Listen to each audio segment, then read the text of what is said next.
Paz, irmãos, eu sou o pastor Marco Feliciano e quero lhe agradecer por adquirir uma mensagem através de DVD, daquelas que o Senhor Deus tem me dado e tem colocado em nosso coração. A mensagem que você vai ouvir agora, ou melhor, daqui a alguns momentos, vai impactar a sua vida, vai mudar a sua história, vai mexer com a sua alma, vai trazer uma experiência com Deus como você jamais sonhou em ter em toda a sua vida. Eu profetizo sobre a sua vida que daqui a alguns momentos a sua história vai mudar. Quero também, mais uma vez, te agradecer por ter adquirido essa mensagem, porque através dela você me ajuda a sustentar esse ministério. O ministério É Hora de Semear Fogo, esse ministério que Deus colocou sobre os meus ombros, é um ministério pesado. Nós temos muitas famílias que dependem da vida desse ministério, daquilo que o Senhor nos dá, por isso vivemos da fé e da venda desses materiais. Assim como você adquiriu esta mensagem, adquira outras mensagens como nós temos aí gravado. Nós temos dezenas de temas que você pode adquirir através do nosso telefone, que está aparecendo aí no seu vídeo agora, 021-2497-4610, ou através do nosso site www.marcofeliciano.com.br. Adquirindo essas mensagens em DVDs, em CDs ou até mesmo em livros, como nós temos aí uma gama de material, um leque de materiais que o Senhor tem nos dado, você me ajuda a manter esse ministério em evidência, você ajuda esse ministério a ficar de pé e me dá graça para poder continuar a pregar o Evangelho de Cristo Jesus. Por isso, eu quero te agradecer, espero, mais uma vez, que você e sua casa e todos que estiverem perto de você sejam impactados por Deus agora, porque vem aí uma avalanche do céu através dessa mensagem, em nome de Jesus.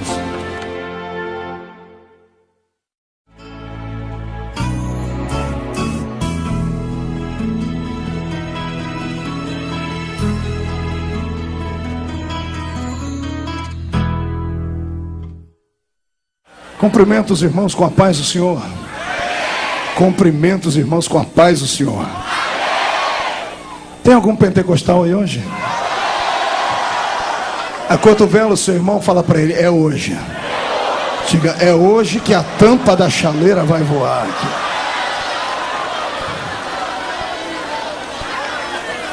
Os que trouxeram a Bíblia, sem perca de tempo, abram-na comigo no livro de Ruth.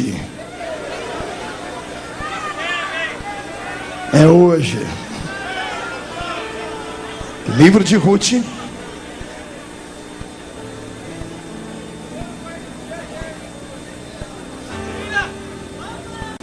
capítulo de número 2. Todas as vezes que eu vejo o seu bigode, eu fico feliz, irmão. Eu preciso armar uns 5 como você para me acompanhar. Vai mesmo? Vai para Camboriú? Eita, cabra bom. Vocês estão animados hoje, né? Alguém pode me explicar o que aconteceu aqui semana passada?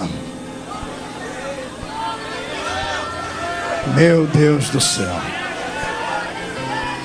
A minha oração é que hoje aconteça pelo menos a metade do que aconteceu semana passada.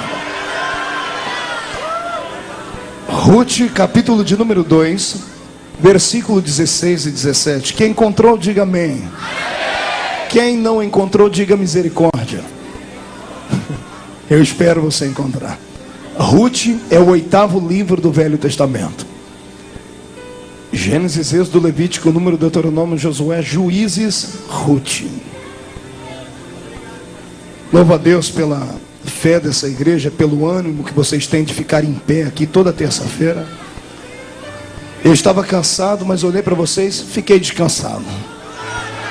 Chegamos hoje da Inglaterra, pregamos esses dias em Londres, viajamos 13 horas, nem fui à minha casa ainda. Vim aqui, liguei para minha família, disse: eu vou semear mais uma plantinha, mais uma semente de fé no Rio de Janeiro, depois eu retorno para casa. Vamos embora. Está escrito assim: tirai também dos vossos molhos algumas espigas, e deixai-as cair, para que ela as apanhe, e não a repreendais. Esteve ela apanhando naquele campo até a tarde, debulhou o que apanhara, e foi quase um efa de cevada. Fecha a Bíblia, coloque em algum lugar, pegue na mão da pessoa mais bonita do seu lado. Se não tiver ninguém bonito aí, tente pegar na minha mão aqui. Aperte a mão do seu irmão com carinho até ele falar aleluia. Eu convido os que estão aqui, vamos estar em pé, todos os que podem. Feche seus olhos. Pai, eu te glorifico, te exalto uma vez mais, porque o Senhor é bom e a sua misericórdia dura para sempre. Te glorifico, ó Deus, pela vida espiritual desta igreja que cresce a cada dia. Te agradeço pela vida do anjo desta igreja, o pastor Marcos, que está em viagem internacional, mas que deixou sobre nós o legado da sua bênção. Por isso vamos abençoar o seu povo. Te agradeço pelo ministério que aqui ficou nos apoiando e lhe peço a Deus uma inspiração sobre-humana na noite deste dia. Senhor, eu lhe peço agora os 2 pedidos que costumeiramente faço. O primeiro é que ao redor deste templo, num raio de 5 quilômetros quadrados, onde houver um demônio alojado, onde houver um espírito desencarnado tentando roubar a bênção do seu povo, eu dou a esses demônios 5 segundos para desaparecerem do Rio de Janeiro, porque se não sumirem serão queimados pelo poder da sua glória que vai descer sobre nós aqui. O segundo pedido é um pedido de atrevimento, Senhor. Se ainda tenho crédito no céu contigo, abre a porta do seu palácio sobre esta igreja agora e manda do céu para a terra uma comitiva angelical. Quero anjos especiais, quero anjos de fogo aqui nessa noite. Que eles comecem a esparramar brasas de fogo entre os que estão aqui dentro e entre aqueles que assistem pelo telão. E onde houver um homem e uma mulher batizados com o Espírito Santo, renova eles agora, meu Senhor. Faz isso.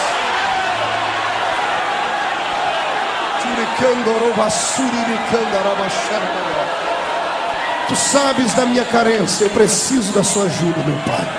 Me ajude em nome de Jesus a revelar os seus segredos hoje. Amém, amém e amém. Solte a mão do seu irmão, um dedo de profeta para cima. Com carinho e respeito, aponte para o irmão que está do seu lado e diga para ele: escute aqui, cidadão, eu quero é Deus, e eu quero que você me ajude a encontrar o desejo de Deus hoje. Se me ajudar, vamos terminar o culto debaixo de bênção. Se não me ajudar, eu acho a minha bênção sozinho. Dê um grito de glória a Deus, aplauda ao Rei Jesus.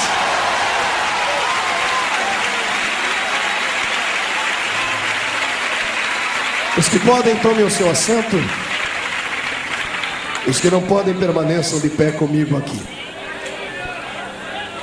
Noiva do Cordeiro, simpatizantes da fé pentecostal, amigos que vieram nos visitar hoje, pastores que vieram de diversas denominações, enfim, corpo místico de Jesus.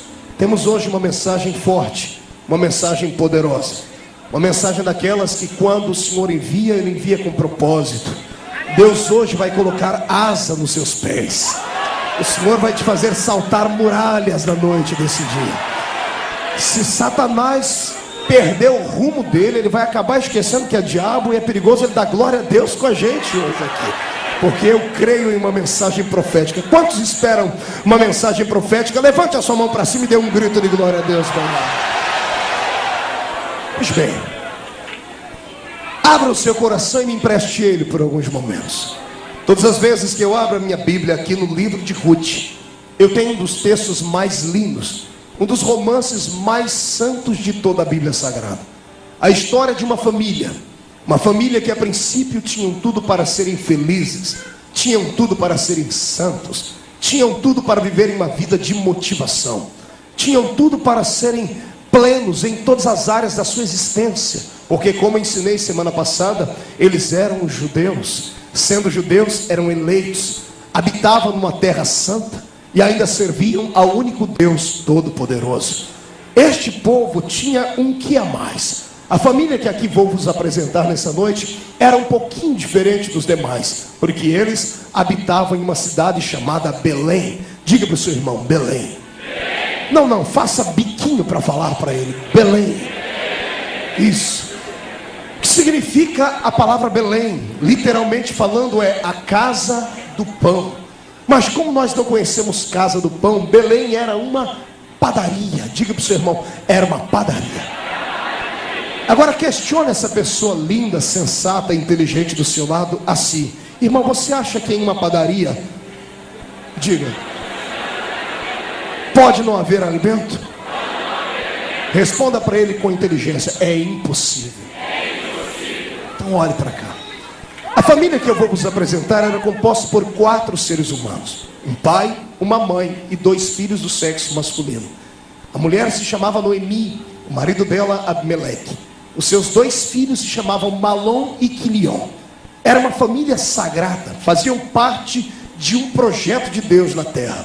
Habitavam em Belém, eram judeus, glorificavam ao único Deus de Israel. Dá quase para a gente ter inveja dessa família. Não bastasse isso, naquela época do mundo antigo, numa época tão materialista quanto machista, esta família tinha uma bênção dupla. O desejo de todo pai judeu era ter um filho homem. Eles tinham 2 filhos homens. O pai podia andar na terra, bater no peito e dizer assim: Deus me abençoou duplamente. A mãe poderia olhar para o marido e todos os dias fazer uma comida sagrada, santa, sorrir e dizer assim: eu enchi a vida do meu marido de alegria e dei plenitude a ele, porque ele vai ter 2 varões que vão continuar a descendência dele na terra. Haja visto que eu sei que você é inteligente, mas só para lembrar, o povo judeu era um povo machista. Se você olhar o Velho Testamento da nossa Bíblia, aliás, se você aplicar isto para a igreja de Erna, você vai ver que nós herdamos muita coisa do Velho Testamento, inclusive o jugo sobre as mulheres. Você pode ver que em algumas igrejas é muito mais fácil ser um homem crente do que ser uma mulher crente. Você sabe do que eu estou falando, você é inteligente. Herdamos boa parte do pensamento dos judeus. Naquela época do Velho Testamento, uma mulher, o seu valor equivalia à condição dela gerar ou não gerar filhos. Se ela gerasse um filho, ela tinha um valor na sociedade. Se não gerasse filhos, ela era amaldiçoada. Outro sim, deveria gerar filhos homens, porque se gerasse filhas mulheres, ela seria quase que repudiada pelo seu marido. A própria Bíblia do Velho Testamento nos ensina o seguinte ritual: quando nascia um homem, a mulher ficava impura por 7 dias afastada do seu marido. Quando nascia uma menina, ela passava 40 dias longe do seu marido.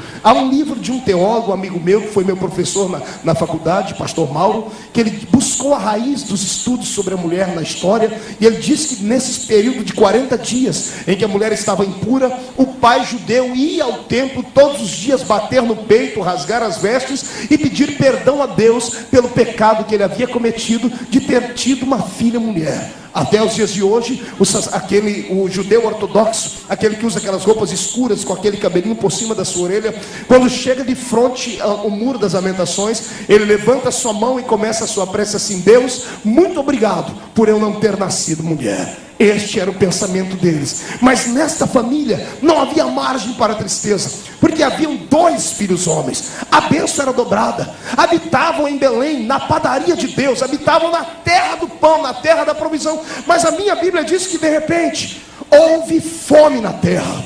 Em uma outra tradução diz que houve rumores de que haveria fome naquela terra. E aí entra o pensamento desse pregador. Quando eu aplico este texto, eu fico atordoado com a atitude de Elimeleque. Eu disse Abimeleque no princípio, me perdoe, é Elimeleque. Veja bem, Elimeleque era judeu, conhecia as tradições do seu povo, cresceu ouvindo o seu pai e a sua mãe dizerem que o seu Deus era o Deus da provisão. Sabia ele a história do seu povo quando saíram do meio do deserto, que quando estavam com fome, Deus fez chover o maná na mesa deles. Quando eles se enjoaram daquele menu de Deus, eles pediram outro tipo de cardápio, e o Senhor mandou carne na mesa deles. Ele sabia da existência de Jeová Jiré. Ele sabia que quando um joelho de um judeu dobrado no chão faria o coração de Deus mover-se, faria Deus ficar de pé no trono e socorrer o seu povo, porque Deus disse: eu não tirei o meu povo da terra do Egito para passarem fome na terra da provisão. Mas a Bíblia diz que houve rumores de fome naquela terra. E sabe o que aconteceu? A atitude deste homem foi imprópria. Elimeleque, como servo de Deus, como judeu gabaritado, que havia nascido em uma terra santa e conhecia os primórdios da sua fé, ele deveria ter ido ao altar de Deus, deveria ter sacrificado ao seu Deus, deveria ter buscado uma palavra profética, deveria ter falado com o sacerdote, deveria ter tido paciência para ver Deus operar. Mas não foi isso que ele fez. A minha Bíblia diz que este homem, sem questionar a ânsia do coração da sua mulher e dos seus filhos, simplesmente se mudou daquela terra, abandonou aquela cidade de Belém e desceu para as cercanias de Moabe. Diga comigo, Moabe. Fale Belém e diga agora Moabe. Belém significa o quê? e Moabe. Quando eu olho para Moabe e conheço as escrituras sagradas, eu vejo que Moabe era uma terra rejeitada por Deus, era amaldiçoada. Os filhos de Moabe eram filhos de um incesto entre Ló e uma de suas duas filhas, quando saíram da terra destruída de Sodoma e Gomorra. Lembra? Quando a mulher de Ló vira uma estátua de sal, ele deita-se e dorme, e suas filhas o embebedam, e elas, com medo de não terem mais filhos, com medo do mundo ter acabado e só restado elas, dormem com seu pai, provocando um incesto e um pecado que aborreceu Deus, um pecado por demais imoral. A minha Bíblia diz que Deus lançou uma maldição sobre Moabe e também sobre Amon, e deles vieram essas terras. E para onde é que o crente Elimeleque, o homem que pertencia à igreja do Velho Testamento, o homem que habitava na terra da provisão, o homem que tinha as promessas do Deus de Abraão sobre ele, resolve descer? Ele sai da terra da bênção e vai em busca de aventuras para a terra da maldição. Quando eu começo a analisar o perfil psicológico desse homem, eu posso muito bem aplicá-lo na igreja do século 21. Aliás, posso aplicá-lo em especial aos crentes que vieram aqui dentro hoje, porque o meu Deus não fala com quem está ausente, Ele fala com quem está presente. Eu vou pregar nessa noite para uma geração de homens e mulheres que têm o mesmo espírito de Elimeleque, que não podem ouvir que há rumores de fome, de guerra, de luta, de seca, que querem abandonar o barco, que querem sair da terra da bênção e embrenham-se pela terra da maldição. Amados, essa noite eu lhe convido a ter fé, lhe convido a se colocar de pé na presença do seu Deus e a olhar para todas as circunstâncias e gritar contra elas, dizendo: o nosso Deus é maior do que qualquer adversidade, o nosso Deus é maior do que qualquer intempérie. Deus essa noite fará uma seleção entre nós, como fez uma seleção na família de Elimeleque. O Senhor procurou saber onde estavam os corajosos e os covardes. Os covardes dessa noite não sentirão o toque de Deus, voltarão para casa secos, com seus olhos secos, parecendo o olho de sapo que morre no dia de enchente. Os covardes não terão atitude para saltar, nem para pular, nem para glorificar o seu Deus, porque só vem tribulações à sua frente. Mas aqueles que estiverem comigo nesta fé, vamos comer pão em tempo de fome, e o Senhor nos dará a bênção do milagre. Quem acredita nisso, levante a mão direita para o céu, agarre o ombro do seu irmão com carinho e chacoalha ele até ele ficar irritado. Irrita ele, diga para ele: é coisa do diabo, é mentira de Satanás que não vai chover, é mentira de Satanás que vamos passar fome. Diga: nós não passamos fome. Diga: se acabar a comida da terra, Deus mandará o maná do céu. Então glorifica.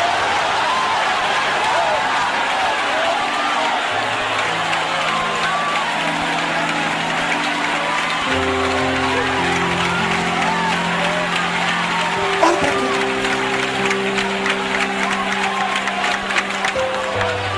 Que espécie de judeu era esse Elimeleque? Que espécie de homem era Elimeleque? Criado na terra da bênção, criado debaixo dos domínios de Jeová, aprendeu tudo acerca da fé e agora abandona a sua terra.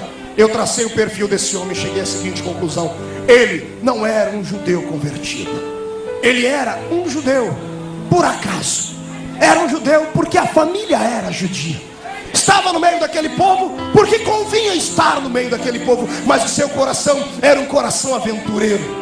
Era um daqueles sonhadores que não sonham os sonhos de Deus, que sonham os seus próprios sonhos, que não aceitam a intervenção divina e nem acreditam que Deus pode intervir. Elimeleque com certeza confundia duas palavras: convicção e conversão. Diga comigo: convicção. Diga comigo: conversão. De novo, a primeira palavra, segunda palavra, primeira palavra, segunda palavra. Parabéns, você é muito inteligente. Qual a diferença entre convicção e conversão? Na silhueta da palavra, na sonoridade dela, nenhuma, porque parecem ser palavras semelhantes, gêmeas. Veja só, convicção e conversão, mas na amplitude dela e na aplicação dela, a semântica é por demais diferente. Quando eu vejo convicção, eu descubro que convicção é algo que se dá aqui na cabeça da gente. Um homem é convicto aqui, ele olha, ele deseja, ele arquiteta o seu projeto, ele pega pesa na balança e dá o seu veredito. Muitas pessoas estão na igreja não porque são convertidos, mas porque estão convencidos de que a igreja é um bom lugar. Já vou dizer, existem pessoas que entram no nosso meio somente por aquilo que nós podemos dar a eles. Outras pessoas se aproximam de nós porque afinal de contas somos um povo, uma sociedade unida, pelo menos pregamos isso. Somos um povo que não roubamos, nós não nos prostituímos, nós não nos drogamos, somos povo honesto, pelo menos é isso que se espera de um bom cristão. Muitas pessoas, por olharem o nosso estilo de vida, querem ser crentes também, acabam se aproximando porque somos vivos, temos alegria, mas muitos são atingidos apenas pela convicção. Eles apenas chegaram à plena convicção de que aqui é um bom lugar, de que aqui é um lugar de pessoas inteligentes, de que aqui é um lugar de pessoas santas, mas são apenas convencidos, porque convicção se dá apenas aqui. Convicção é racional, e a conversão, ela não é racional apenas, ela implica na racionalidade, mas antes da conversão atingir a mente, ela ataca o coração. A pessoa convertida, ela é transformada aqui, para depois ser transformada aqui. Eu conheço um crente convertido só de olhar para a cara dele, e também conheço um crente convencido só de olhar para as atitudes dele. Quando você estiver perto de um crente que diz assim: ó irmão, você não mexe comigo não, porque eu sou crente, mas meu braço não é. Quando você chegar perto de outro e dizer assim: ó meu irmão, pega, leve aí, porque eu tenho sangue de baiano, tenho sangue de judeu, tenho sangue de alemão, tenho sangue, meu irmão, fala para esse crente tirar esse sangue e botar o sangue de Jesus no lugar, porque a coisa vai ficar melhor. Deixa-me lhe dizer uma coisa, são pessoas convictas. Quando você estiver perto de um crente, dentro da igreja, que apenas analisa, que sonha, que arquiteta, quando vê o pregador pregar, ele parece uma maquininha que fica analisando tudo que ele fala, para ver se o linguajar dele é correto, para ver se a palavra que ele está pregando é correta. Eu estive pregando em Londres esse final de semana, como disse, e preguei uma escola bíblica, e tínhamos lá alguns doutores, e tinha um doutor de uma outra denominação que não é a minha, é uma sumidade. Ele vomitava palavras do cânon sagrado e também do vernáculo da nossa língua portuguesa, que eu tive que pegar um dicionário para entender o que ele falava. Era uma pessoa muito capaz, um verdadeiro filósofo. E depois que ele terminou de pregar, fui eu pregar. Quando eu terminei de pregar, ele chegou perto de mim: você é Marco Feliciano?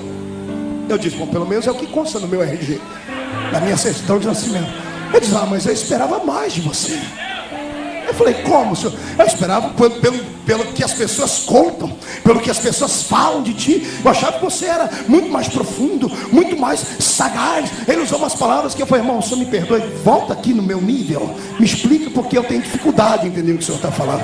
Não, é porque pelo que falaram, você não trouxe assim muitas coisas que podem atingir a prosopopeia das explicações analógicas. Eu falei: vá para os quintos dos infernos com as suas explicações humanas. Eu olhei para ele e disse assim: eu não tenho espírito humanista, também não nasci na época dos iluminados. Eu sou alguém que recebeu uma revelação de Deus, vim do meio do mato, mas tenho azeite na minha botija, tenho canela de fogo nos meus pés. Eu adoro ao meu Jesus. Depois, na hora de ir embora, ele chegou e me disse assim: pastor, eu só quero lhe dizer uma coisa. Eu falei: pois não, olha, o senhor de fato, o senhor é um homem com algumas limitações. O senhor não é assim como eu, né, que tenho tantos conhecimentos. Ele falou: mas o senhor pode me explicar por que quando o senhor fala, o povo grita, pula, o povo cai pro chão, pessoas vomitam, enfermam? Me explica isso. Amigo, isso é coisa que a gente não aprende na teologia. Isso é coisa que a gente aprende de joelho dobrado no pé do monte, falando com Deus. Isso é coisa de quem é convertido. Eu quero que nessa noite você dê uma olhadinha de canto de olho pro irmão da esquerda, dê uma olhadinha de canto de olho pro irmão da direita e diga para mim: ele é convencido ou é convertido, irmão? Fale para mim. Se ele for convencido, ele vai ficar com o rosto comprido, uma cara de delegado. Agora, se ele for convertido, se segura, porque Jeová vai pegar ele nessa noite. Vai ser glória na terra.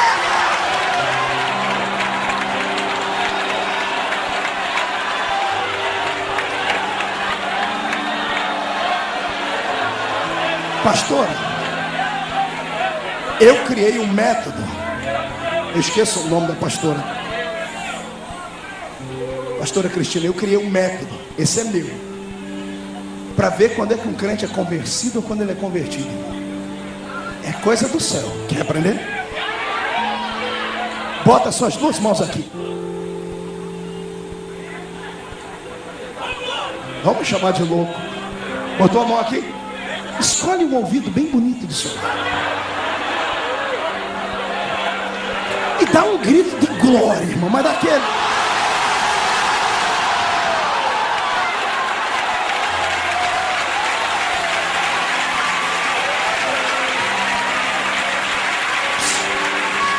Agora é a prova dos nove. Olha para a cara do irmão. Se ele já estiver arrumando um lugar para sair, para ir embora, deixa ele, porque ele está atrasado para assistir América.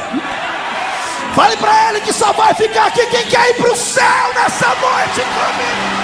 Ai, eu não deixo Belém por nada. Ei, aventureiro. Ei, você que anda por aí procurando uma igreja perfeita. Ei, você que fica procurando pregadores que massageiam o seu ego. Cuidado! É mentira de Satanás que haverá fome na terra. Vou lhe dar uma palavra que Jesus disse. Jesus olhou para a sua igreja e disse: esta é a minha igreja, e as portas do inferno não prevalecerão contra ela.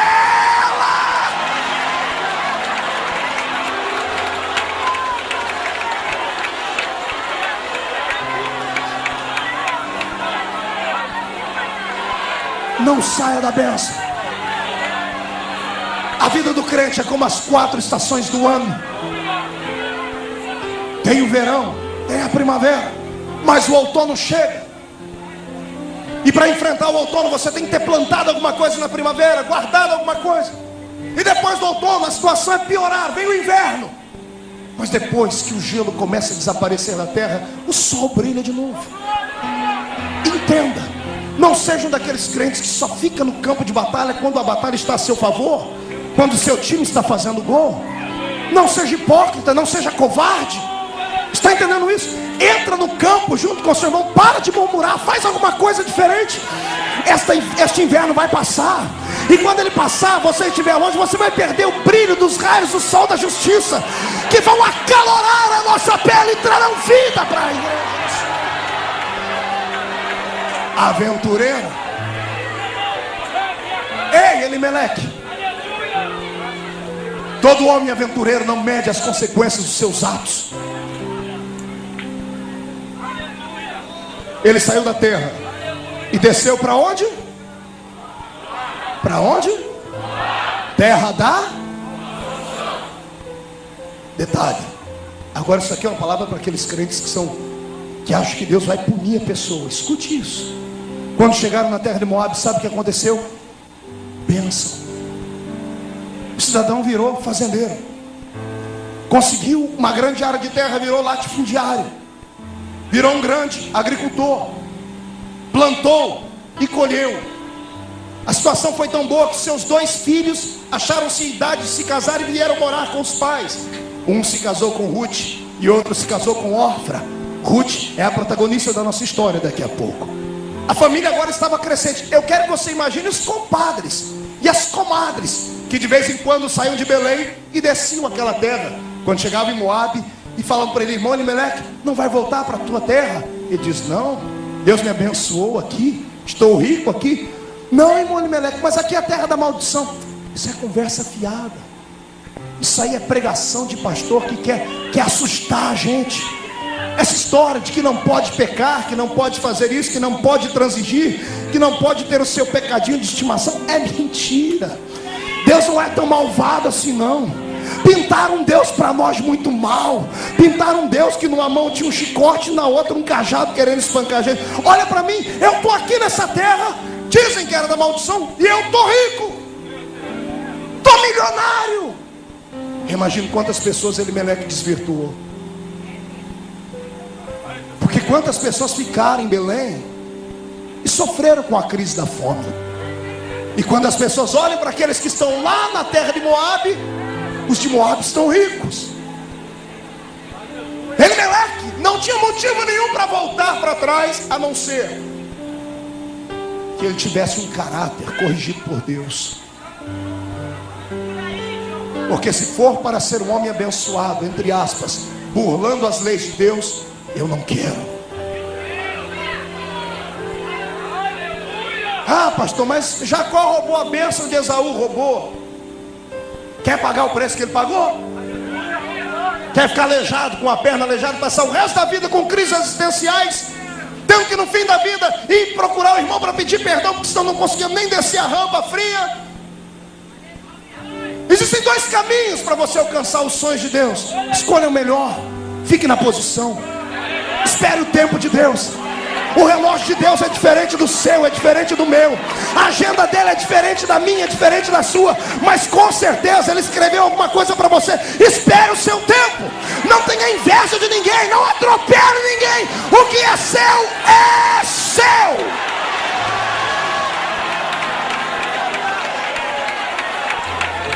Esse texto é muito sério. Quantas pessoas eu conheço que não são crentes e são ricas? Tem uma família estruturada, abandonaram os caminhos do Senhor, purgam, fazem de tudo que não presta, e ainda debocham da gente dizendo que a nossa fé é mentirosa. Eu conheci um rapaz assim, era crente da nossa igreja no interior, lá dentro de São Paulo, em Guarulhos, cantava no grupo de jovens. De repente se desviou e na igreja nenhuma moça dava atenção para ele. De repente no mundo todas as garotas o queriam. De repente ele se transforma líder de uma grande banda que acabou morrendo num acidente de avião. Lembra quem era? Eu não posso citar o nome porque dá processo. Quando estavam no apogeu da vida, 1,5 milhão de cópias de um CD, cometeram o pior pecado que alguém poderia cometer. Colocaram palavrões na boca das crianças. E o meu Jesus disse: não toque nas crianças, porque da boca delas sai perfeito louvor. Não toque nelas. E aí o piloto do avião deles era meu amigo de infância, morava pertinho da minha casa, Jorge Luiz, abalizado, um piloto de primeira classe. De repente, no trajeto que não dá para se explicar, era só virar à esquerda da Serra da Cantareira, ele vira à direita. Ele fazia aquilo 5 vezes por semana. E o avião se espatifa em uma montanha. O Brasil inteiro chora. A mãe chora até hoje. E eu imagino como Deus chora. Eu imagino quantas pessoas da igreja saíram da igreja porque seguiram o caminho a ele. Eu que estou na igreja, sofro uma desgraça. Ele saiu da igreja, está bem. Escute, se o diabo coloca ao redor do homem um laço do passarinheiro, meu Jesus coloca o laço da misericórdia. Ele coloca o laço e dá corda e deixa o cidadão ir. Deus não vai burlar a lei que ele implantou sobre o livre-arbítrio, está entendendo? Ele vai esperar que a pessoa... Eu penso que todos os dias de manhãzinha Deus abria a janela do céu, estendia o ouvido para a casa de Elimeleque, para ouvir Elimeleque e falar: Senhor, me perdoa. Eu não devo estar aqui, essa terra é terra maldita, eu tenho que voltar para outro lugar. Todos os dias Deus esperava. E aí Elimeleque? E Elimeleque? Elimeleque entrava dentro dos seus celeiros, pegava a sua calculadora, lápis atrás da orelha, contabilizava. E eu quero crer que foi para ele que Jesus escreveu, ou sobre ele que Jesus escreveu uma parábola. Citou uma parábola dizendo assim ao rico homem que entrou dentro do celeiro e disse assim: farta-te minha alma. Tudo que temos plantado temos colhido. E não sabia ele que veio uma voz por detrás e disse: louco, ainda essa noite pedirão a tua alma. E o que tens preparado, para quem será? Dia após dia, Deus esperou uma decisão desse homem.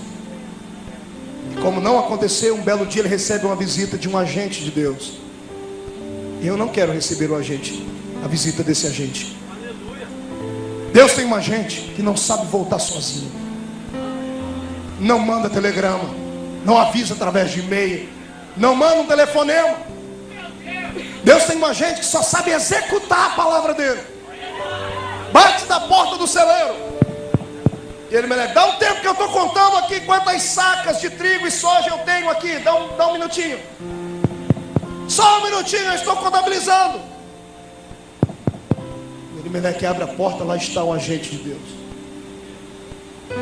Uma foice gigantesca. Olhando para ele, diz assim: tá tarde demais. Imagina Elimeleque tentando sair. Deixa eu correr para Belém. Não dá mais tempo. Deixa eu acender o altar do Senhor. Não dá mais tempo. Vamos embora. Estamos atrasados. E Elimeleque morre. A morte o leva. A maldição é tão terrível que recai sobre os seus filhos. O sonho dele, o orgulho dele. Os dois meninos morrem também. Morrem Malom e Quilion. Quando um pai envereda por um caminho sem volta, ele acaba colocando a vida da sua família inteira em risco. Uma vez que você tem família, você não é mais sozinho. A responsabilidade dos seus filhos pesa sobre os seus ombros. Deus visita o pecado dos pais nos filhos até a terceira e quarta geração. A morte ciranda na família. Saíram de Belém, ficaram ricos em Moabe. Do que adianta? Porque essa riqueza traça como? Essa riqueza dá status diante do homem. Mas o que é que o homem pode fazer com você depois que você morre? Te levar até o cemitério. Lembro-me de um poema que eu via quando era criança na igreja, com um lá menor muito baixo.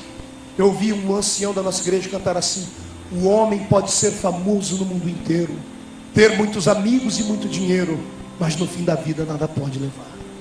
A multidão levará até o cemitério, mas de lá para frente o caso é mais sério. Não terá ninguém para lhe acompanhar.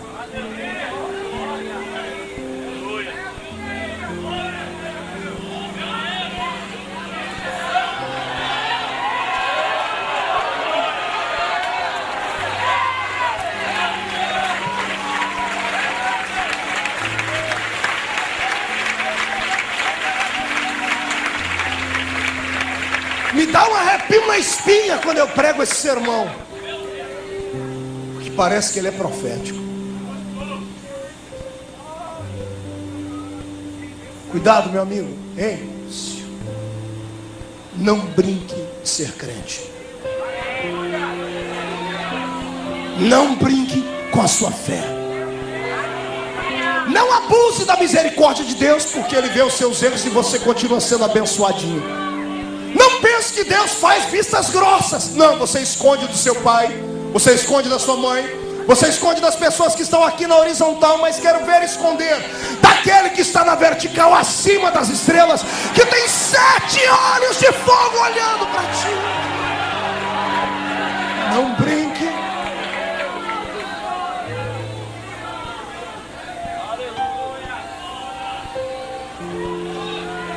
Deixa-me falar de outra morte então. Ah, pastor, isso aí o senhor está sendo muito apocalíptico.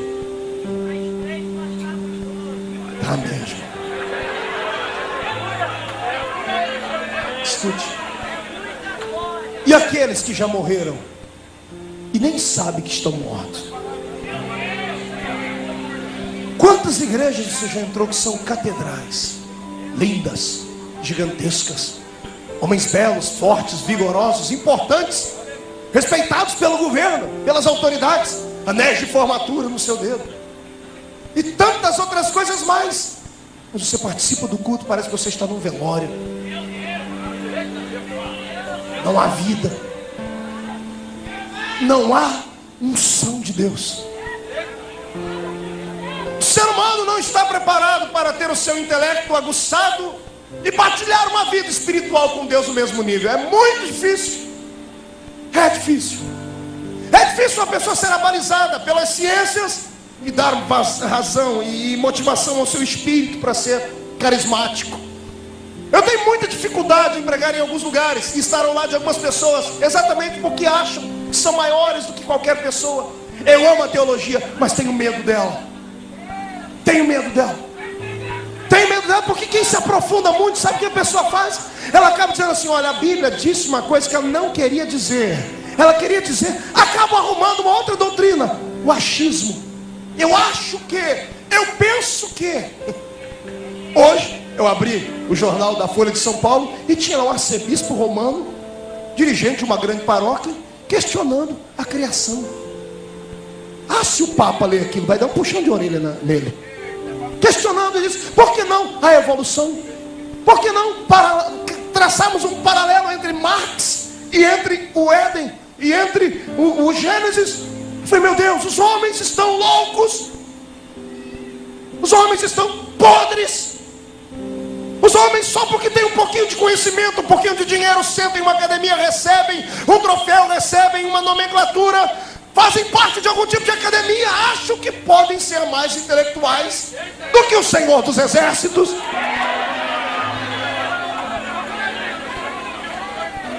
Se eu falar para os senhores que estão me ouvindo aqui que os meus maiores inimigos não são os demônios, você acreditaria? Sabe quem são os meus maiores inimigos? Obreiros, gente que compra as minhas fitas só para analisar, traça um perfil. Um dia desse eu recebi um e-mail do tamanho do jornal o Globo. O cidadão pegou meu sermão inteirinho e explicou palavra por palavra e deu uma nota lá embaixo, 0 negativo. Albano vai rir agora, o senhor vai rir. Ele disse que eu tenho uma pregação populista. Sabe o que é isso? Me chamou de... deixa pra lá. Por quê? Porque acham que são alguma coisa por causa do dinheiro que tem e da riqueza que tem. Se esquecem do meu Jesus. Carpinteiro, nascido lá em Nazaré. Alguém perguntou, pode vir alguma coisa boa de lá? Com 12 anos discute com os doutores. E os inteligentes um dia falam, vamos pegar ele contra a palavra. Quer ver? Chegaram diante de Jesus, oh, sabemos que tu és inteligente, tu és rabi. E a multidão prepara, e eles se prepararam para dar uma alfinetada em Jesus. Mas eles, quando eles vinham com o fubá, Jesus já estava com a polenta pronta. Queremos que o Senhor nos responda uma coisa. E Jesus, pois não, podem perguntar. Eles olharam assim para Jesus assim, tu és de fato o Filho de Deus?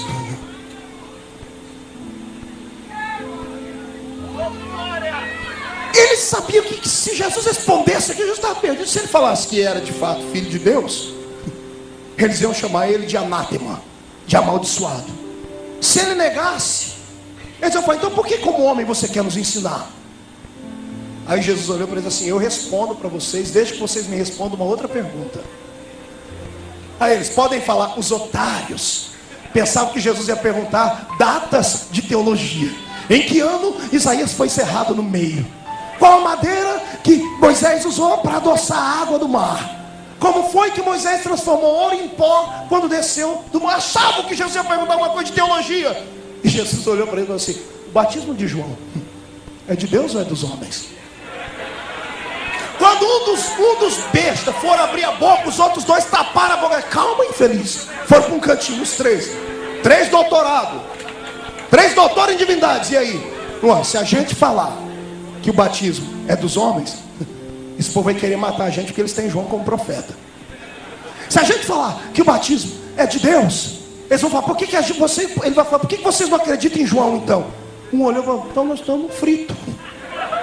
Voltaram diante de Jesus e disseram, Jesus, pois não, nós não podemos te responder isso. Jesus estufou o peito e disse assim, eu também não posso dizer para vocês com que autoridade eu faço esses milagres.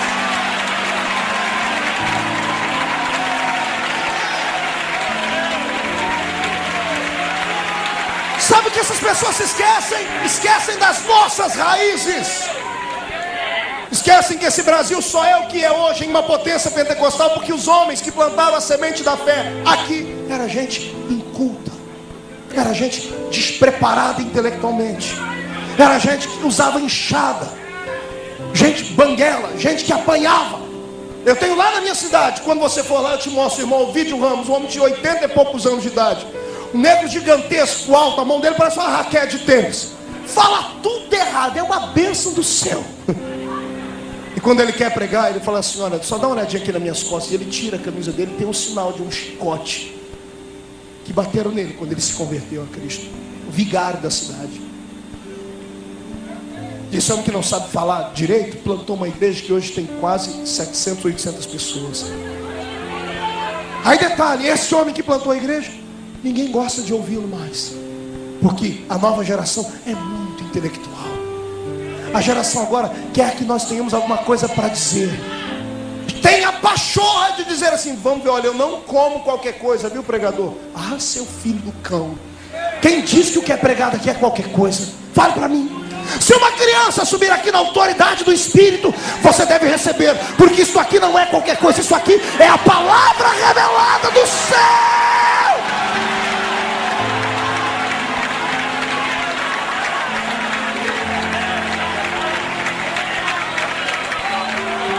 Estão mortos e ficam irados quando veio um vivo falar. Ficam irados quando vê Jesus levantar outra pessoa que não são eles. E eles vão ter que morder a testa dele, porque Jesus vai levantar mais. O Senhor não precisa de engravatadinhos para usar. O Senhor precisa de homens e mulheres cheios da sua graça, da sua glória, vivos no Senhor.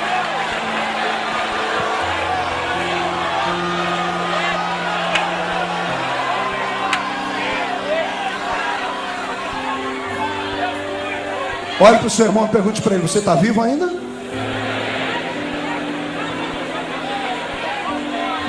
Sente o cheiro dele. Vê se ele não está cheirando a defunto. Pastor, eu já morri, e daí? E daí que eu tenho fé? Meu Jesus disse que quem crê nele, ainda que seja morto há 4 dias, viverá.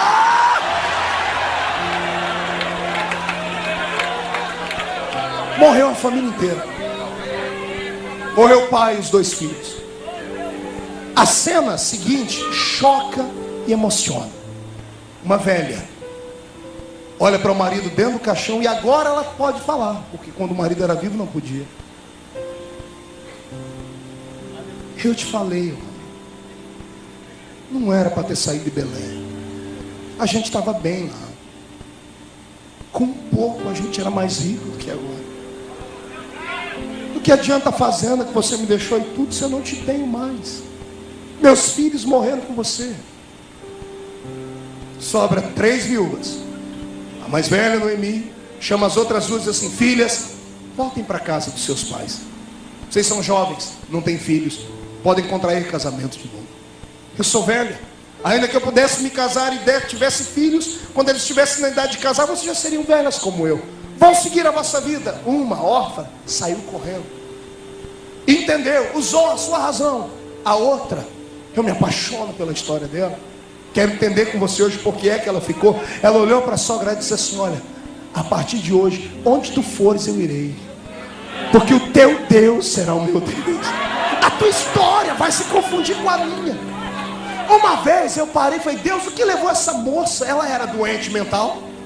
Racionalmente falando, era só ela voltar para a casa dos seus pais, teria cama lá para dormir. O pai possivelmente era alguém rico, porque só homem rico deixaria a filha casar com filho de gente rica. Era a cultura da época. Ela era da família dos amaldiçoados, era uma moabita. Mas ela olhou para aquela belemita e disse assim: olha, eu quero te seguir. E eu perguntei: Deus, o que levou essa mulher a acreditar nisso? Tem uma história que hoje deveria voltar a ser pregada. A sogra ganhou a nora para Jesus. Não tem outra explicação. Não tem outra explicação. Como elas moravam juntas, era costume na época. Enquanto os maridos estavam na roça, quando terminava o serviço de casa, ó Noemi, chamando as 2, dizendo assim: vou lhes contar a história do nosso Deus. Imagina Noemi contando: há um Deus em Israel, que quando os nossos pais estavam presos no Egito, soprou no meio do mar, e os nossos pais passaram até enxuto.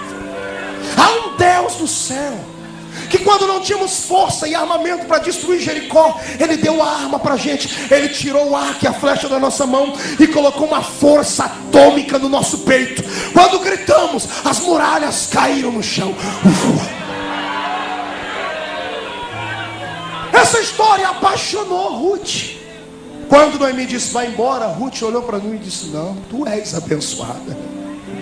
Eu quero te seguir, porque eu sei que onde tu fores, a bênção era contigo. Seu marido era desviado, seus filhos seguiam os passos dele, mas tu és uma mulher santa. O que você fizer eu vou fazer. Ó Noemi dizendo: eu vou fazer uma coisa que ninguém vai fazer. O quê? Eu vou deixar toda a minha riqueza aqui. porque essa riqueza não me vale nada, porque é riqueza desonesta. Eu vou voltar para Belém, de onde eu nunca deveria ter saído. Oh glória! Lá vai Noemi em busca de uma segunda chance. Olha no meio do deserto comigo e prepara o lenço para chorar. O caminho de Moabe a Belém era cheio de caminhos tortuosos. Era um lugar de bandidos, homens maquiavélicos, gente que era expulso das cidades, ficavam naquele lugar. Eu quero que você veja agora duas mulheres atravessando um deserto, vestindo roupa escura, viúvas, uma pegando no braço da outra, uma velha que só podia, a outra nova, mas também ambas viúvas, levando uma sacolinha na mão.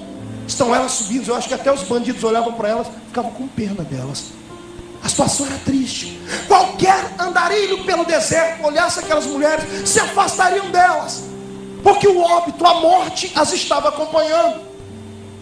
Eu quero que você veja a face delas rubras, envermelhadas, não de vergonha, mas de chorar, os olhos inchados. Noemi batendo no peito, dando um passo e dizendo: Pai, perdoa a atitude do meu marido, que não recaia sobre mim a maldição que tu deste a ele. Oh, tira o olho da terra, olha no céu. Deus está debruçado na janela e está olhando. Ó Deus falando: Noemi, eu te conheço. Lembro de você sacrificando lá em Belém. Lembro de você adorando, cantando. Agora essa aí do seu lado, quem é? Quem é essa maldita? Quem é essa moabita? Terra da maldição. Aqui eu aprendi uma coisa que vai te arrancar do chão. Quando o homem muda o seu coração, Deus revoga a lei. Deus muda a maldição em bênção. Quando o homem inverte o seu coração para Deus, Deus quebra o arco, Deus corta a lança, Deus queima os carros do fogo. Está vendo? Vem, Ruth. Enquanto o velho sermão, diga para ele: olha que linda a história agora. Você nunca mais vai assistir América nem outro tipo de novela da Globo. Você vai amar a palavra do Senhor. Olha que coisa linda. As duas chegam em Belém. Diga o seu irmão: chegaram lá. Olhe para mim. Se você fosse amigo de Noemi e visse ela voltando para aquela terra, o que você faria? O que você faria? Fosse compadre dela, comadre dela, o que você faria? O portão abriu, ela entrou, o que você faria? Ia dar um abraço nela? Ia dar um beijo nela? Servir uma xícara de chá? Naquela época ninguém fez isso. Quando olharam para ela vestindo roupa negra e entrando dentro de casa, dentro da cidade, sozinha com a outra menina, os amigos olharam um para o outro e disseram assim: ó, estão amaldiçoadas. Aí surgem os profetas de plantão: eu avisei que não era para descer. Eu profetizei que iam cair. A pessoa está aqui, se segurando para não cair. Ao invés de aparecer um para pegar ela pela mão e botar de pé, não vem e começa a empurrar os dedinhos. Eu falei que ia cair, olha lá, está quase escorregando. Somos o único exército que mata os soldados feridos. Quer me deixar irado? É o que muitos crentes fazem comigo pela internet, pelo telefone. Tem gente que me acorda e fala: pastor, você ouviu quem caiu? E ainda usa um pretexto de santidade, de amor. Diz: pastor, eu orava tanto por ele. Filho do cão com a pombagira, ávido por ouvir fofocas e destruir. Engraçado, eu não vejo ninguém falar assim: pastor, você ouviu quem Deus levantou? Quando você ouvir alguém falar isso, irmão, eu ia falar para você dar na focinha dele, mas não pode, porque a gente é crente. Então, irmão, dá um puxão de orelha na pessoa. Fale para ele: quem está de pé, cuide para que não caia.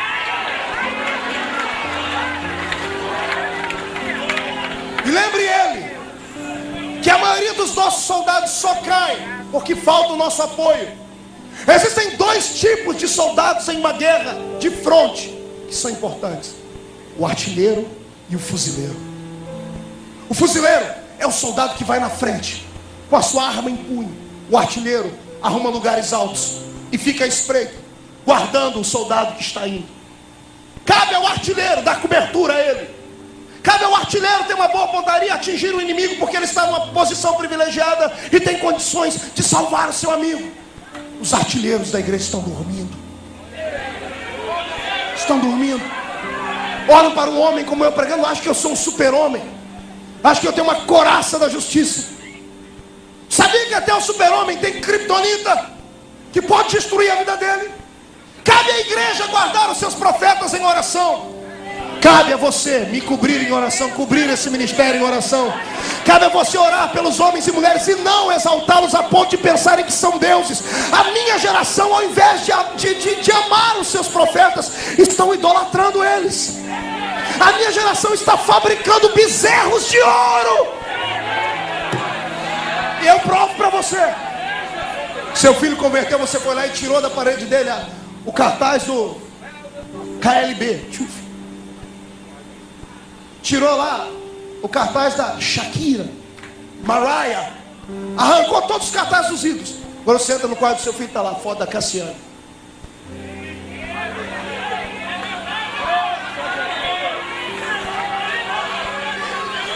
A maioria dos cantores, no encarte do CD, botam um pôster para os nossos filhos. E ninguém escreve assim, favor orar pela gente, não. É para idolatrar mesmo. Aí quando fazem os shows, apinham de gente. E vão lá os nossos jovens e liberam os seus instintos humanos. Sob pretexto de estarem indo num culto, vão e liberam tudo que há de pior dentro deles. Pulam, gritam, sobem em cima dos ombros uns dos outros, colocam fitinhas, brincos, soltam, fazem todo tipo de desgraça. E os pais em casa acham que estão em um culto. Estão adorando bezerros de ouro. Eu estou esperando que alguns Moisés desçam do monte com a palavra sagrada do céu para destruirmos os bezerros. Deus não pode ser trocado.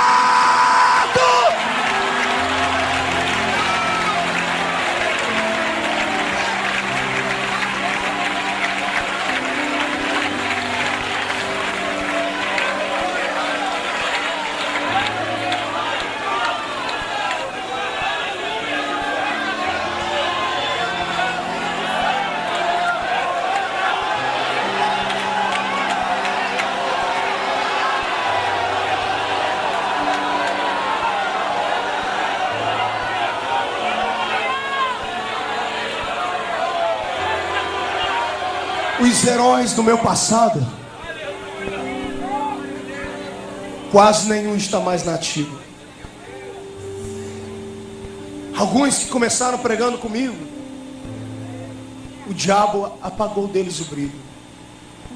Somos poucos. Eu já falei isso aqui e falo hoje sem orgulho. Nós recebemos no nosso escritório 200 ligações de convites por dia. Multiplique isso por 30. 6.000 convites por mês. Só a Assembleia de Deus tem 160 mil templos no Brasil. E pergunte se eu tenho orgulho disso. Eu choro. Porque eu, como homem, não tenho como atender 250, 280 convites por ano. O que eu recebo por dia encheria uma agenda de um ano. E por que o povo liga? Porque eu sou bonitinho, eu sou melhor que os outros? Não, porque não tem profetas.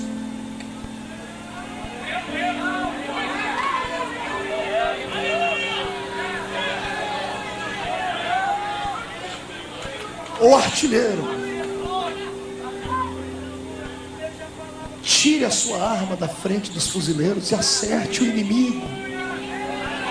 Metralhe o inferno nessa noite.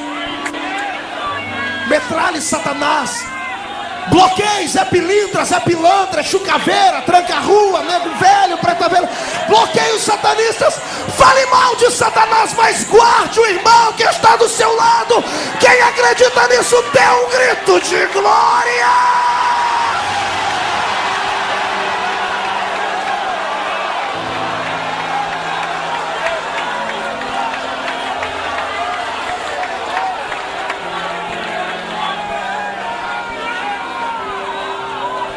Quem foi que disse que numa noite como essa Não existem algumas Noemis por aí? Estão voltando, estão buscando.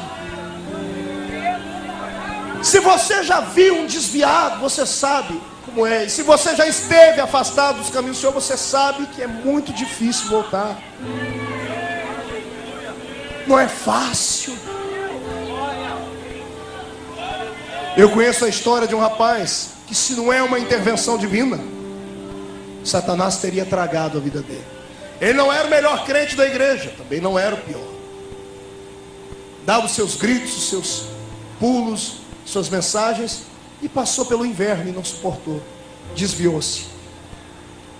Num período de 6 meses, pergunte para mim quantos crentes foram visitá-lo. Pergunte para mim quantos. Nenhum. Na igreja ele era só mais um. Um belo dia afastado, você sabe, a Bíblia diz que sai um espírito ruim, a casa está limpa. Esse mesmo espírito volta, se encontrar a casa limpa, traz 7 piores do que ele. E ele, desviado, virou um demônio. Um belo dia ele entrou dentro de um clube, arrumou uma briga, uma confusão, um cidadão bateu no rosto dele. Ele pegou um amigo da sua gangue, foram na casa dele buscar um revólver. Levaram o revólver para o clube, o segurança não deixou entrar. Guardaram em uma moita de capim, entraram, cheiraram uma carreira de cocaína e disseram: pô, quando terminar aqui a gente acaba com aquele cidadão. Nenhum irmão se lembrava dele, mas tinha um Deus lá em cima do céu que nunca tinha esquecido dele. Do outro lado da cidade tem um irmão orando de joelho, pronto para dormir. O Senhor disse: busca o meu filho. O irmão levantou os olhos e falou: você ouviu alguma coisa? Ela: não, você deve estar com muito sono. Ele continuou orando. Daqui a pouco a voz do Senhor: busque aquele meu filho. Ele levantou e disse: filho, eu ouvi de novo.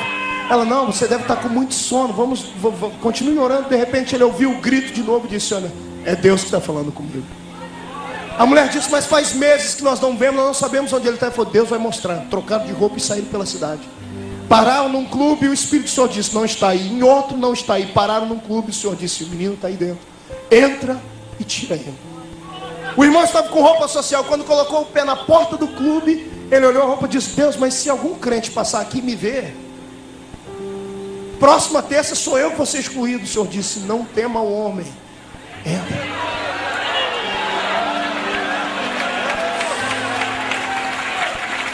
No meio das luzes ele encontrou o rapaz. No meio do cheiro do cigarro, da maconha, ele arrancou o rapaz para fora, deu um tapa no rosto dele porque ele estava grogue, e disse assim: Deus me mandou te tirar daqui, porque Ele não garante a sua vida até o fim dessa noite. Ninguém sabia da arma, só Deus. O rapaz, chorando, convulsionou, saiu dali com o irmão. O irmão levou ele para a casa dele.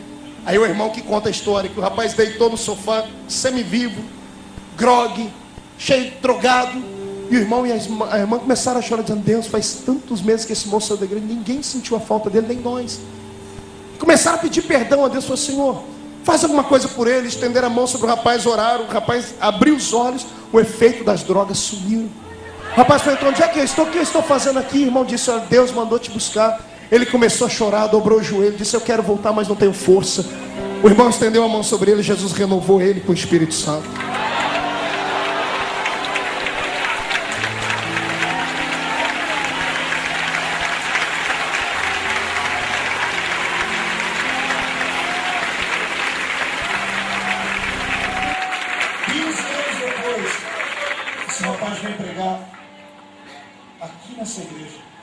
Eu não sei o que os homens falam acerca do seu filho, do seu marido, da sua filha, da sua esposa. Eu não sei, mas eu sei que lá no céu, onde está anotado o nome deles, que por enquanto está apagado, tem um asterisco, um apontamento de Deus dizendo assim: daqui a pouco ele vai voltar.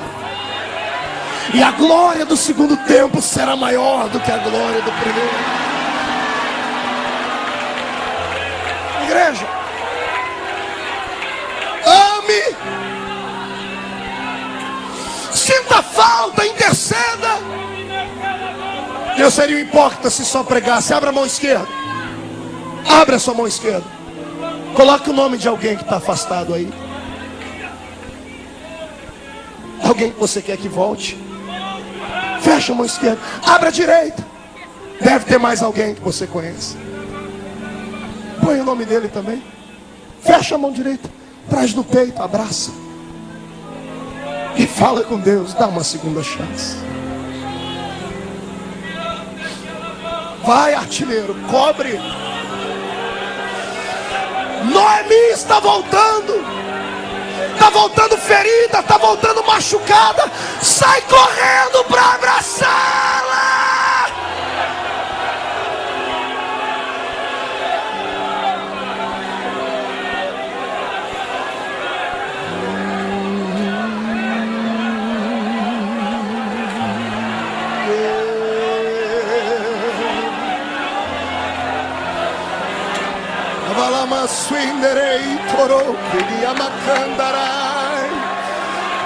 Continue orando, vai, artilheiro.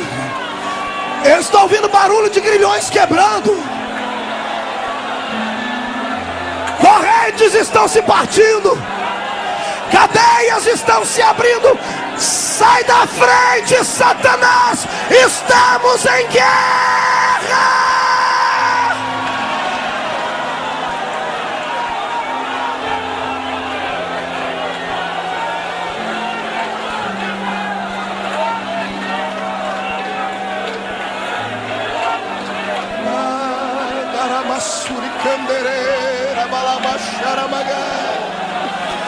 Vai, artilheiro. Estou ouvindo gemidos de demônios. Está funcionando. Está funcionando, mãe. Eu profetizo que antes da noite terminar, sua filha vai te pedir perdão, vai querer voltar a ser crente. Continua orando. Peramandereis arabagacia. Olhe para cá, Ruth. Olhe para cá, Noemi. Já falei muito de Noemi. Deixa eu falar de Ruth agora. Acotovela o seu mano, diga para ele, escuta sobre Ruth agora. Eu preciso de um desses tripés aqui pertinho de mim, sem o microfone. Olhe para cá. Como ninguém apoiou a família, como Noemi era uma amaldiçoada para os seus amigos, Noemi olhou para Ruth, que olhou para Noemi, que disse assim para Noemi: Noemi, não se preocupa não. Se os parentes não nos aceitam, se os amigos não nos aceitam, eu tenho força, sou nova, posso trabalhar. Fome a gente não passa.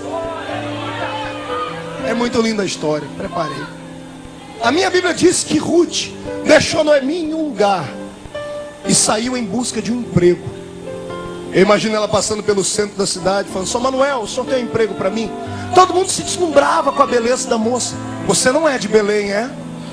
E ela dizia não. Quando ela falava que era de Moabita, porta na cara dela: sai para lá, sua amaldiçoada. Sai, foge. Batia a mão e falou: senhora, posso ser sua babysitter, cuidar das suas crianças? Você é de onde? Moab. Nunca, você é maldita. Como ninguém na cidade deu emprego a ela, a minha Bíblia diz que ela foi para o campo. Diga o seu irmão, foi para a roça. Acho que ninguém vai entender aqui agora, porque ninguém conhece roça aqui. Alguém aqui já morou na roça, conhece roça? A minha Bíblia diz que Ruth chegou num lugar na roça e disse para o capataz, o gerente daquele lugar: olha, eu preciso de um emprego. O homem olhou para ela, olhou para a beleza dela e disse: você é de onde? Eu sou de Moab. Ao invés de ele mandar ela embora, ele tentou humilhar ela. Aquele serviço era só de homem. Ela foi debulhar espigas de cevada. Como isso é muito difícil para a gente entender, vamos pegar uma espiga que todo mundo conhece. Milho, quem conhece espiga de milho aqui? Imagine uma moça indo colher espiga de milho num lugar que só homem colhia. Os homens já saíram junto com ela e estavam longe dentro das suas eiras, cada um colhendo as espigas. Homens fortes, parrudos, criados naquele lugar. E lá vai ela agora, amarrando um balaio na cintura. Conhece balaio? Amarrando um balaio na cintura, lá vai ela. O homem diz: olha, está aí a eira, você tem até tantas horas para colher. Pense numa moça fina, de fino trato, mão sem calo, pele linda. Nunca trabalhou no pesado. Primeiro serviço que encontra na roça. Ela olha para aquele pé de milho, olha para o tamanho da eira, olha para o sol lá em cima. Ela só não desistiu porque ela começou a acreditar no Deus de Noemi. Lá vai ela colher uma espiga de milho. Pegando a espiga, ela puxa a espiga, lá vem o pé inteiro junto. Desajeitada, não tinha colhido. Pega a primeira espiga. Quando ela pega a primeira espiguinha e joga lá dentro, a mão está cheia de ferpas, bolhas. O sol começa a ficar mais quente, o suor começa a descer. Quando ela terminou de colher esse pé, os homens que estavam colhendo já estavam quase terminando a deles. E ela não tinha força nenhuma. Mas o que eu acho lindo é que ela não desistia. Ela não tinha força, mas ela tinha vontade. Eu estou pregando para um povo nessa noite que pode não ter força, mas que tem vontade, tem. Senão não estaria de pé até agora aí. Olha para o seu irmão e diz assim: tem força? Diga, esquenta não. O que importa é a vontade. Tem vontade? Se prepara para entrar no reteté de Jesus comigo.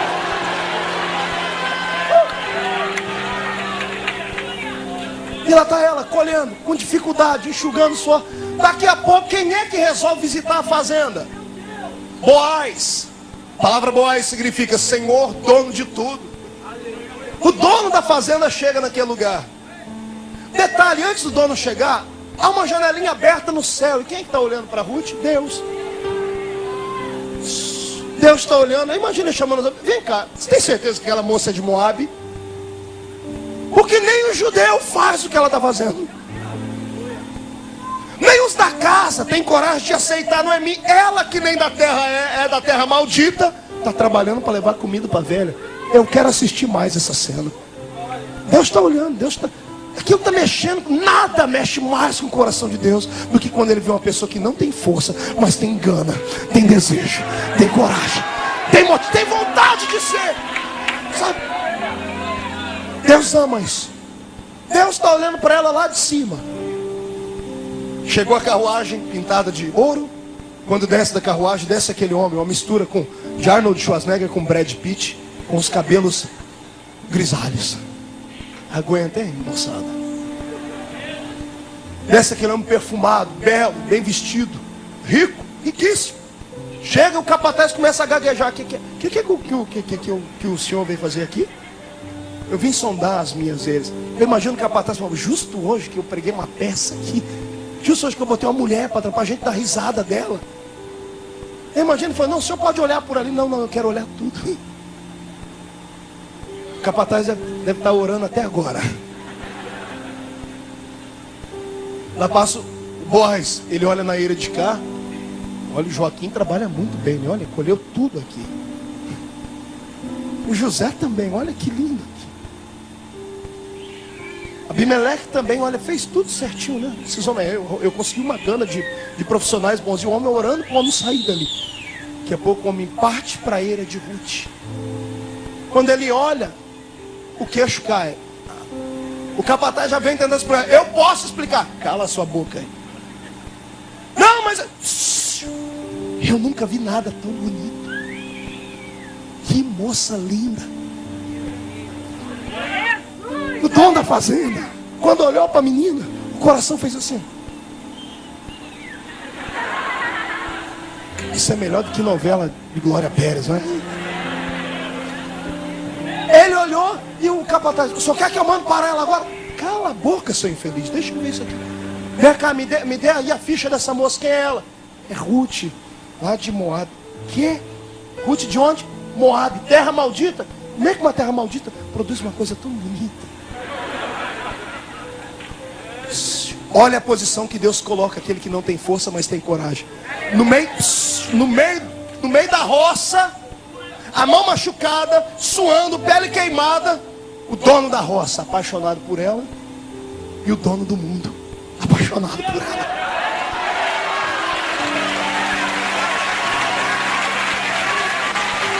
Olha para o seu irmão e diga para ele: aguenta, coração.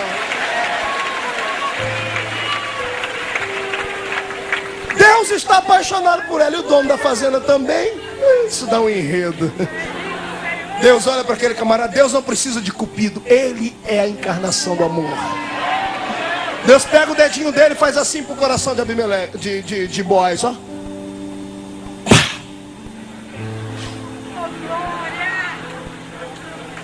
Boaz começa a sentir calafrio, a mão soa, dá desarranjo. Aquela coisa que você sentia há muito tempo atrás, lembra? Ô capataz, vem cá. Só quer que eu mande ela parar? Não, vem cá. Os homens já acabaram de colher? Faz tempo. Só ela que não colhe nada. Que bom. O senhor não vai achar, o senhor não tinha que falar que ruim? Não, que bom. Que bom por quê? Chama todo mundo aí que colheu. E lá vem o Joaquim, vem o Abimeleque, vem todo mundo. Manuel, olha que colhemos tudo isso. Parabéns. Pega tudo que vocês escolheram. O versículo que nós lemos, 16, 17 do capítulo 2. Pega as espigas que vocês escolheram, vão na frente dela. Não deixa ela ver. E deixa cair as espigas no chão. Deixa as espigas, sem ela ver. A briga, não, mas fomos nós que colhemos. Mas somos nós, não interessa. Eu vou pagar para vocês. Faz o que eu estou mandando. Quem manda aqui sou eu. A minha palavra, afinal, eu sou o dono da roça. Pronto. Os homens deixaram as espigas caindo. Aí lá está Ruth, brigando com uma espiga. Ela levanta o balaio e chacoalha, tem umas 5 espiguinhas. O sol já está indo. É hoje.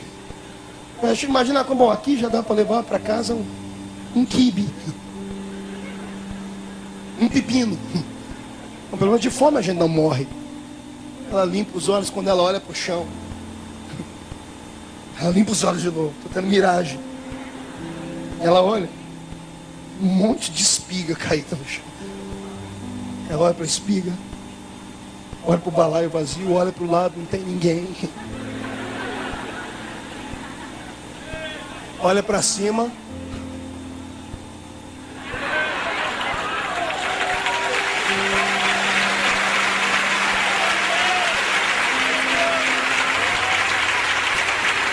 Ela inclina, pega a primeira espiga, põe dentro do saquinho, dentro do balaio, dá mais um passo, vai colocar, e imagina as lágrimas descendo, e vai pegando e vai dizendo, poxa, não é que o Deus de Noemi é Deus de milagre mesmo. O Deus da minha sogra é o Deus de Israel. Terminou? Agora eu quero que você veja o triunfo. Uma moça pequenina, sem força, pastor Gesiel, arrastando o balaio cheio, com dificuldade. Lá vem o Zompaquega, tira a mão daqui. Fui eu que colhi. Chega perto do homem, coloca lá. E Boaz assim, ó. Deixa ela pensar que é a tal. Pois bem, está aqui tudo que eu colhi, me dê aí o que me pertence. Boaz fala, paga a moça, rapaz. Mas paga a moça, rapaz. Ele paga, ela pega todo o dinheirinho e sai correndo no meio da cidade. Com o dinheirinho chacoalhando, chorando. Chega perto de mim e diz, Noemi, o teu Deus é Deus de provisão.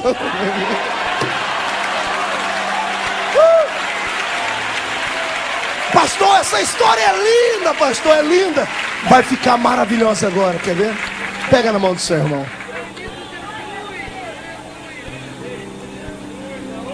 Hoje, você é Ruth. Tu vieste fazer uma visita aqui, na roça de Jeová. Porque o mundo não te aceita mesmo. Ninguém lhe dá valor lá. Tu vieste aqui colher alguma coisa. Detalhe. Você tem desejo, mas não tem força. Está tentando levar a espiga do milagre para casa. Da cura divina. Está querendo levar a bênção da salvação do filho. Quer que a enfermidade vá embora. Quer que a porta do emprego se abre. Não consegue colher as espigas. Fica tranquilo, não para. Tem alguém no céu olhando para você. O dono da roça, o dono do mundo está olhando e está perguntando para os anjos, quem é aquele cidadão ali? Ele não é judeu, porque a bênção era para os judeus. Ele é brasileiro, é carioca da gema. E os anjos estão dizendo, eles não têm força. E o Senhor grita, mas eles têm vontade. Continua. Estou ouvindo aí o barulho de uma carruagem chegando. Nosso Boaz está se aproximando. O portão da carruagem se abre, quem é que desce? Jesus de Nazaré. Olhe Jesus olhando as eiras. O capataz está aqui, com muito respeito, o Espírito Santo. E o Senhor está olhando as eiras. Está comentando com o Espírito Santo, está sendo bem colhido. Olha, a eira do José está bem colhido. A eira do Marco, o Marco está fazendo um bom trabalho. Da Joana, da Maria. Olha o meu Jesus parando para olhar a tua eira. Ele olha e diz assim, por que ele não colhe nada? Por que aquele obreiro do ministério é para sentar e não é reconhecido?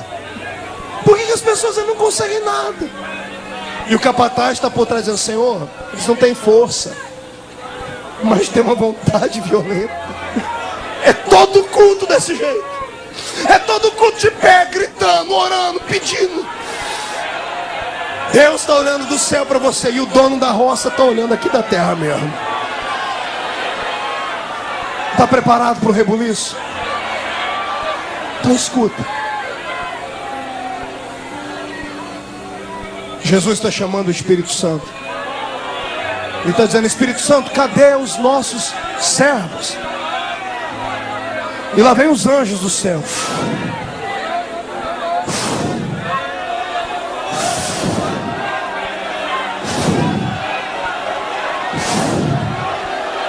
Para cada crente aqui dentro há um anjo que o acompanha. E o Senhor está dizendo aos seus anjos, pegue a espiga que eles precisam e joga na frente deles hoje. Pega o milagre que ele precisa, coloca na frente dele hoje.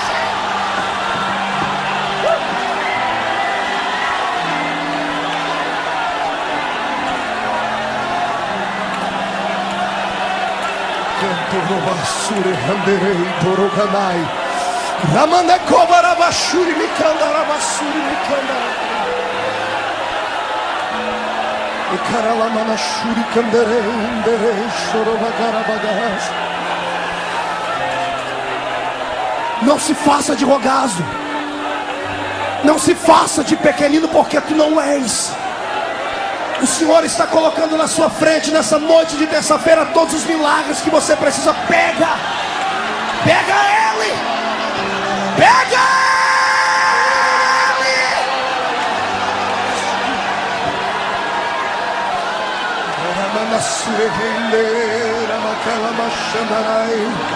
Pegue no braço do seu irmão. Não é na mão dele, é no braço.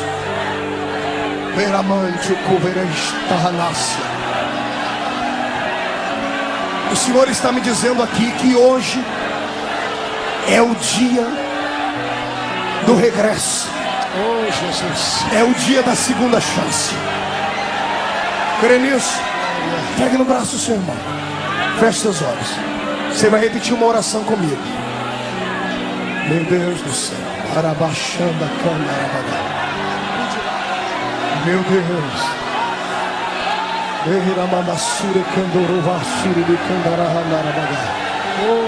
Feche seus olhos, diga comigo assim: Deus, eu posso não ser grande, posso não ter força, mas que eu tenho vontade, tenho.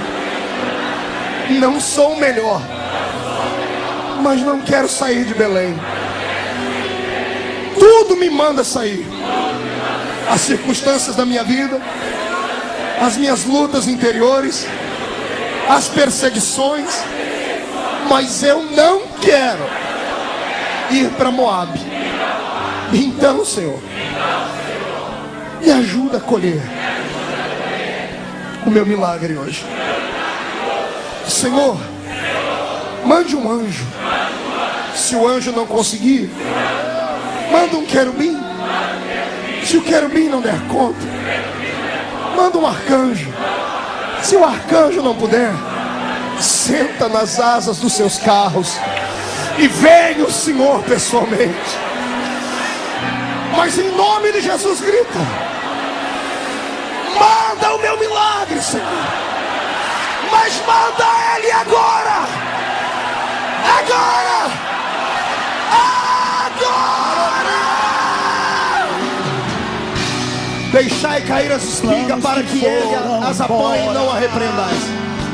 Esteve ela apanhando naquele campo até a tarde, e tudo que apanhava foi quase um efa de cevada. É luto do que já morreu. Eu quero que você abrace alguém no seu lado. Não podes pensar que este é o teu fim.